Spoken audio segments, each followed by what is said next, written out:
Savirat is one pioneer media that cater exclusively the gem and jewelry trade and industry. It's known for its unbiased and trustworthy report and news. Now we are at the ground zero of World Diamond Congress being held. Indeed, it's a great occasion that right from today, global diamond leaders would rock over the Mumbai. Mumbai is hosting India Diamond Week, AGM of World Diamond Council, and Congress, WFDB and IDMA and Bharat Diamond Bourse, BDP. BDP is the largest global diamond bourse. Good afternoon, sir. So, I have a question. In real speaking, banking and financial institute wishes to fund any quality assets, yet they're not considering diamond as quality assets. So, how the Congress would find the solution for it? Well, I think we need to engage with the banks. We need to show them where they're wrong and where we are right. At the end of the day, the diamond industry is a great industry. We have great members, and 99% of them are very honorable and honest members, and that's what we need to consider to tell the banks. Thank you. And the next question is, what would be the key takeaways from the Congress? Okay, first of all, we discussed synthetics, which I think we've discussed quite elaborately. We've discussed the federal trade rules, the FTC rules, and we've come away with that with some sort of comfort. And also, we need to understand that we want to expand the footprint of the World Federation globally, which we're going to do. Thank you so much, sir. Yeah. So today, NRF service stated that winter spending would be up by 4% YOY. So is it good for Indian exporters? It's good for everyone, and we just hope that we get a major chunk, that the jewelry trade gets a major chunk of that 4%. So we are looking forward to it. Yeah. Thank you. So compared to 2018, what would you cater better to Bharat Diamond Week 2019? The future is always better than the past, and we are confident that the coming Bharat Diamond Week is going to be much better. Like first Diamond Week, the second was much better than the first one. Even first one was good, and the second was better. There is always a room to improve, and we are growing, we are improving. And April 1, 2, 3, 2019, it will be almost the beginning of the summer season. Almost the spring blooms worldwide, and sure, the Diamond Week, the business, diamonds, everything is going to bloom, and it will be a good week. Thank you so much, sir. Good afternoon, sir. So my first question is that being the vice president of WFDB, what is your vision to do something new? Thank you. I'm not trying to do something new. Just I'm under the leadership of the president and the EXCO, I will concentrate on three aspects. First is for the development of a stronger federation. The second is work for the encouragement for interconnection between the bourses. And the third is provide equal opportunity for all the international communities to share the opportunity brought by Chinese fast economic growth in diamond industry. Thank you. And the second question lies over here that can you elaborate over China market? I think Chinese market is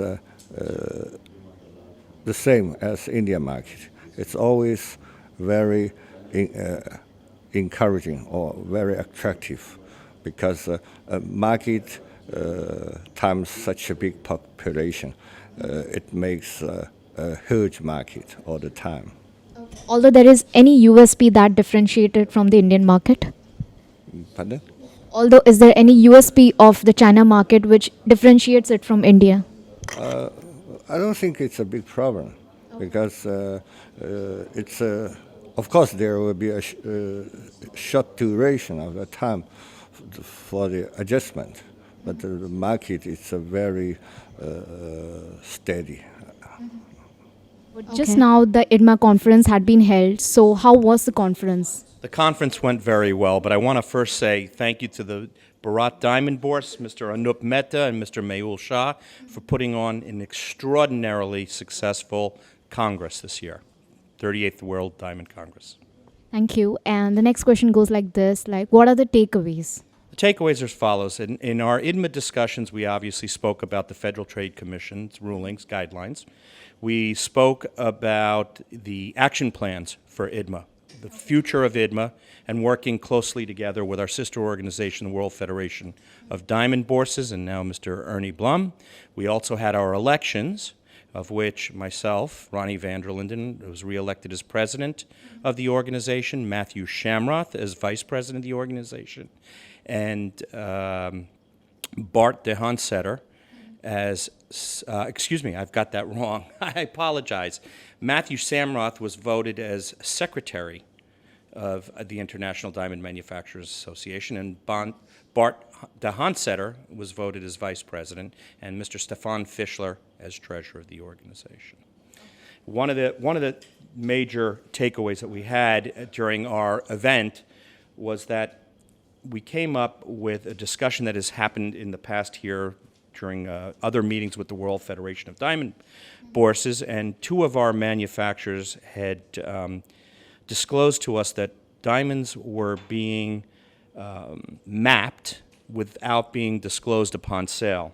So we came up with a statement from the International Diamond Manufacturers Association as follows: a seller of any rough diamond with knowledge that the diamond has been subjected to scientific evaluation or mapping has the duty to fully disclose the same to all prospective buyers of that rough diamond, meaning that we think that that's a vehicle to defraud a buyer if somebody has prior knowledge as to what that stone will be.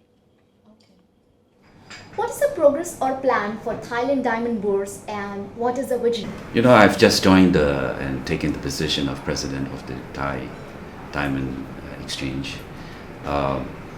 I want to bring more transparency to the business, more legitimacy. I want to reach out to the consumers and from end to end, from the supplier to the end user. We want to make the process more aligned and more profitable for every stage of the business. Okay. And what is your concluding statement about this? What is my concluding statement about the same, or about, I apologize? About the conference?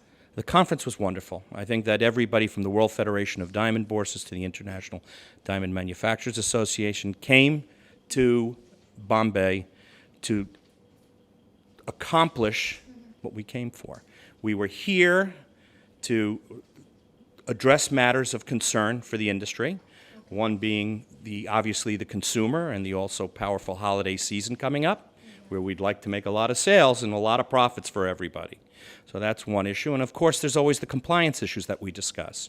And those compliance issues continue to come up, as I explained earlier, for instance, the Federal Trade Commission in the United States guidelines. Thank you so much, sir. Thank you so much.